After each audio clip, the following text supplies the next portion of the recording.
আর এবার কারা ষড়যন্ত্র করছে এটা আপনারা জানেন, তারা আল্লাহ বিচার করবে। সবচেয়ে বড় কথা হইল কাজর ফাঁকে অনেক সময় নামাজ টামাজ পড়া পুরা যাইত না। আমি দোয়া করি তার পরিবারের লাগি যারা আমার এই ষড়যন্ত্র করিয়া জেলে পাঠাইছে, আমি ফাঁসক তো মাছ পড়তাম পারছি আর তার হেদায়ত আল্লাহর কাছে চাইছি। আর আপনারা যে এই যে মায়া দেখাইছো, এই মায়া দেখার আমি খুশি হয়ে গেছি। আমার লাগে দোয়া করবা, আমি কোনো ক্ষতি করছি না আর তারা আমার বেশ করে ক্ষতি করে এটাই। আর আপনারা দেখছেন আমার কিভাবে ধরা হয়েছে, আপনারা তো সাক্ষী সব, আমি কোনো ক্ষতি করছি।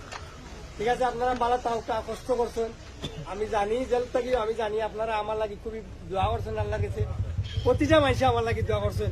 জেল বড় না, জেল ঈশ্বর মাঝে বড় বড় মানুষ জেল খাটে, কিন্তু মানুষের ভালোবাসা এবং মানুষের মায়া হইলো বড়। এটা হলে আমার বড় পাওয়া, আমার বড় অর্জন।